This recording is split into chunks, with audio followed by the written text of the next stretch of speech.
Manchester City continue to make moves in this transfer window, and with it almost being confirmed, the signing of Abdukodir Khusanov will be settled in the coming days. In this video, we're going to talk about why Manchester City are spending big money to get him in, and why he can transform their defence for the upcoming years. So let's get into it. Now, first of all, I want to make it clear that Khusanov is a player I'm very aware about, but I do struggle to say his name, so in the comments please let me know how to actually say it. And that is also because Khusanov is the first Uzbekistani player to ever play in the Premier League when he obviously signed, and for a long time he has been seen as the new star coming out of Asia, which this signing proved. Now, recently we've obviously spoken about Man City potentially signing Vitor Reis, who's also a centre-back, and this mostly comes down to the fact that Man City's start and centre-back partnerships this year have been very inconsistent. As you can see, they've only had around a 25% start from their main two players, Akanji and Diaz. So even when these players come in, I expect them to play a lot, but not every single game, so that is something to be aware about. Now, from face value, it's definitely an interesting sign that Pep Guardiola is making, because he is not a traditional centre-back that he has gone for in the past. Now, a lot of Man City's defenders have great passing stats and are very much a progressive player in that way, but Khusanov just simply does not have that. He makes not that many passes, he has good completion rate overall, but he isn't involved as much on the ball, especially considering he plays for Lyon, who don't really play that sort of style of football. So potentially that could change going into a team that has the ball a lot more and want to see them passes. Now, despite this, Khusanov is very good on the ball. When you watch him, you can tell that he has something about him, and although 91% of his passes are actually in his own half, I do think given more responsibility,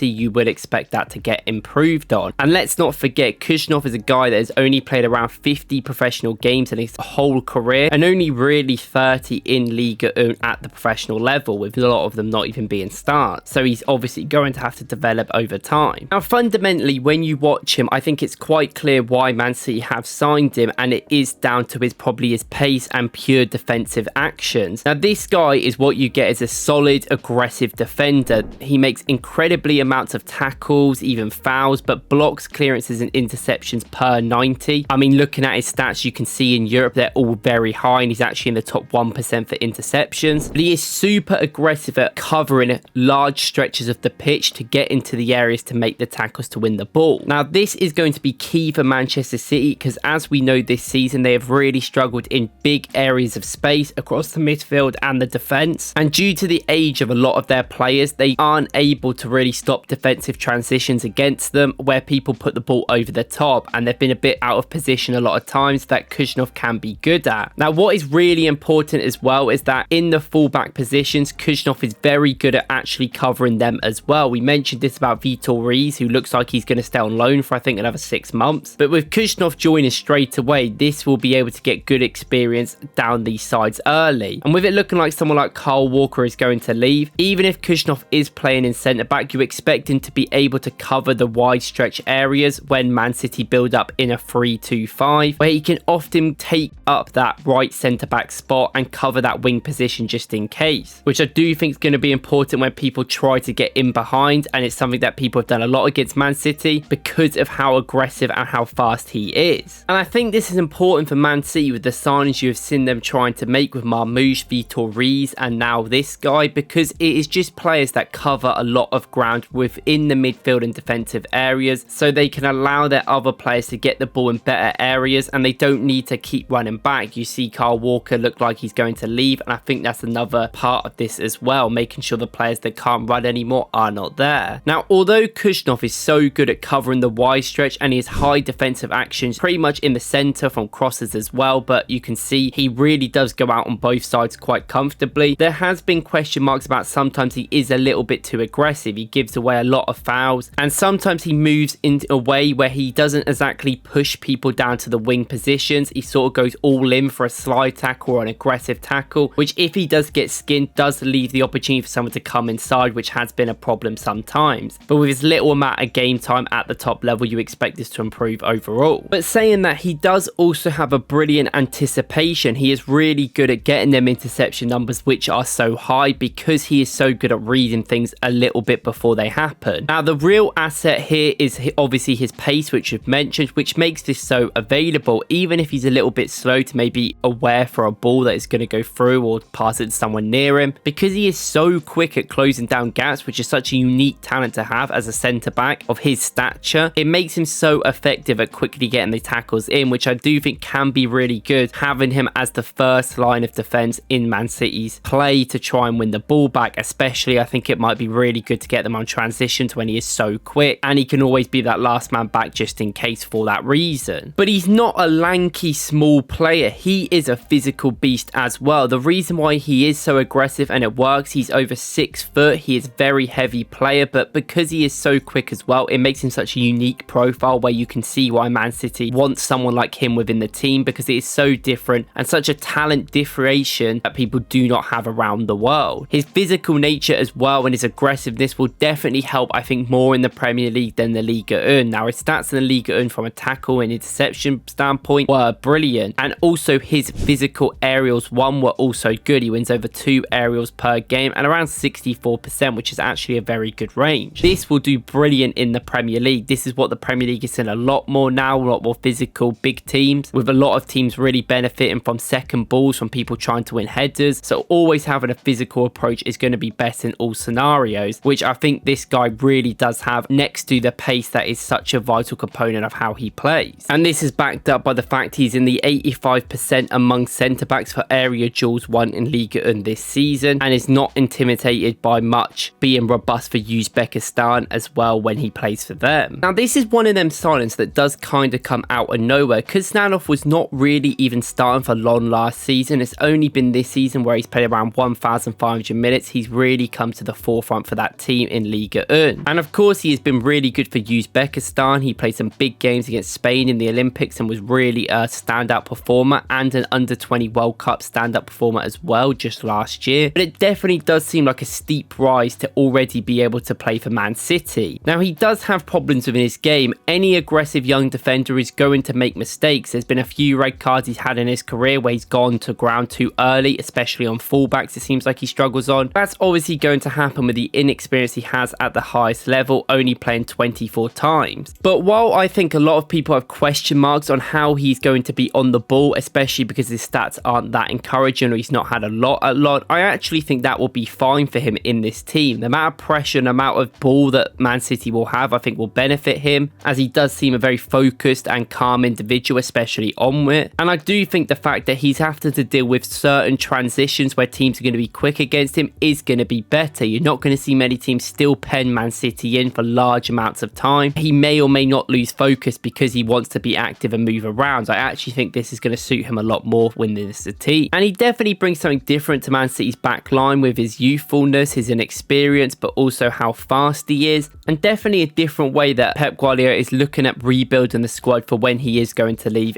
in 18 months time. Now, that being said, it is a lot of money to be paid. It's looking around 40 million pounds or euros, which to Man City is not going to be the most ever, and it's not really going to be a big dent because they didn't spend any in the summer really, other than Savinho. But it is a lot of money to put on a player that hasn't played a lot, so I guess he will be starting for Man City quite a bit this season. Spoke about the rotation options that they love doing, or Pep Guardiola loves doing, to be honest, and I'm sure he will come into the team. You could also see him play fullback potentially, as even though he can cover the fullback widths if they want to go up, if Manchester City play a lot more in a 3-2-5 and only have one of their fullbacks invert or go up the side of the pitch, he could be on the other side being that more defensive cover, being able to run into the space in the half space as well to help them. And I do think Man City have looked a bit shaky in defence, especially on the ball. I think some of their players have, so I don't think that he's going to make that any worse in any means. He might just do what the rest of the players are around him, and ultimately at least he can get back and run back and help them. Overall, it's definitely an interesting sign-up, but I can see why Man City have done it, and I think it'll be very fun in the future. Let me know what you guys think in the comments, of course, and if you like this video, please go and watch my video about Vitor Reis also potentially signing for the Citizens. See you in the next one.